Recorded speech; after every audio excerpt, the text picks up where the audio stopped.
في مديرية السياني. وبين زوايا هذا المنزل عاشت ندى يتيمة الأم، والتي تعرضت للتعذيب من قبل زوجة والدها، مما أدى إلى وفاتها. كاميرا الإعلام الأمني التقت بالعديد من الشخصيات لشرح تفاصيل الجريمة. في يوم الحادثة اتصلوا للأب بأن بنته دوخت، وأخذوها إلى أخذوا الإجراءات ونقلوها إلى المستشفى. وهناك عندما وصلوا إلى المستشفى رأى الطبيب عليها أثر التعذيب. بعض الإشاعات أنه الأب كان متعاطفا معها، لا، فالأب هو قام بدوره وأدى ما عليه، ولأنه كان لا يعلم ما حدث، لأن الاتصال أنه كانت مريضة وفيها حمى. اتصل لي عثمان كان يشتغل بأبه وبلبو فيه، اتصل لي قال لي روح شوف البنت، قالوا إني دوخها. أنا أسرعكم إلى البيت، فلما وصلك البيت أبصركم البنت بالأرض مرقومة، فرفعكوها أبصر أقل به ولا عاد في بأي حاجة، يعني قلتها مدى. أبو ندى عثمان أحمد عبده الشامي من قرية ريمه صهبان السياني. قالوا لي دوخها، قلت لهم خلاص مالي دعوا، يعني قمت أنا باتصال لأحمد أخي، قال كله سمحت يا أخي روح شوف البنت. قالوا دوخها بالبيت. راح أحمد أخي للبيت، يعني قلبوا يعملوا لي ما مش فادي. قلنا لهم خلاص اسعوا في للمجمع، مركز عندنا طبي يعني جنبنا. فأسعى فيه، ولما وصلوا له هناك اتصلوا لي الاثنين اللي اسعى فيه، بدر عبد القاسم وطه عبد ناجي. قالوا لي يا أخي البنت قد متوفية. قلت لهم خلاص إذا ما دام توفى حق الله، إذا قدموا بالمتر وأنا ذا بمترش الحق. لم أعرف أنا أني بنتي مثلا معذب ومضروب. بعد أن تم إسعاف ندى إلى المرفق الصحي في المديرية، تم إجراء الفحص على جسدها ليتبين أنها تعرضت للتعذيب. وصلت لدينا طفلة في حدود العمر 7 سنوات الساعة 3 عصرا بتاريخ 3/12/2020 للكشف عليها، تمام، إنها ما زالت حية أو ميتة. فقمت بواجبي كطبيب بالكشف.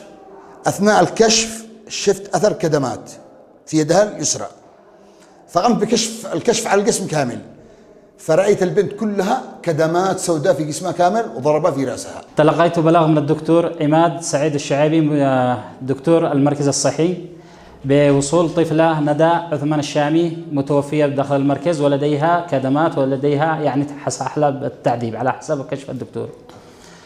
وقمت بإبلاغ الجهة المختصة الشيخ أشرف مدير المديرية، وكذلك العقيد محمد السبتاني مدير أمن المديرية ومدير مكتب الصحة بالمديرية، والشيخ عادل شملان بتحرك المنطقة. وتحركت أنا إلى المركز مع حفظ على الجثة، على جثة الطفلة ندى، حتى وصول الطاقم وسلمناه إلى مدير أمن المديرية وإلى غرفة العمليات. تلقت الأجهزة الأمنية بلاغا بالجريمة، وتحركت فور وصول البلاغ، وتم القبض على الجانية ومباشرة التحقيقات وإحالتها إلى الجهات المختصة. بخصوص قضية الطفلة ندى عثمان الشامي، تبلغنا المركز الصحي بعزلات الدامغ عن وصول الطفلة ندى عثمان الشامي وهي متوفية، وعلى إثرها تم انتقالنا مباشرة إلى المركز. وعند وصولنا اتضح أنها تعرضت للتعذيب الجسدي حتى توفيت من قبل خالتها زوجة بها المدعوة فوزية القوح.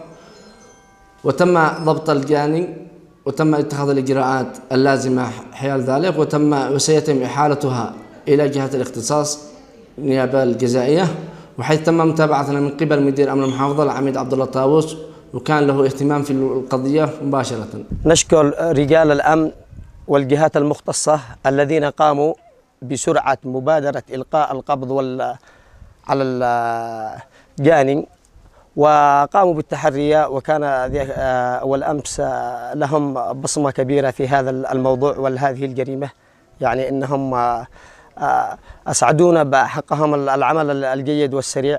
الشكر والتقدير مدير أمن السياني محمد السبتاني، قام بالواجب بكل معنى والله، وخرج الطقم الأول وبالليل مرة ثانية خرج بسيارة، هو شخصيا خرج، والله إنه خرج شخصيا، واثنين طقوم من بعد، ولا القرية الساعة 11. وتم التحقيق بإدارة الأمن إلى صباح يوم الجمعة بعد الساعة 4 وهو في إدارة الأمن المداوم. أنا أطلب من القضاء يا أخي المحاكمة العادلة وإنصافي في حق بنتي، لا أقل ولا أكثر. أنا أشكر إدارة الأمن، يعني تحركوا ب2 طقومات، جاءوا بالليل أخذوا المرأة الذي يعني عملت الجريمة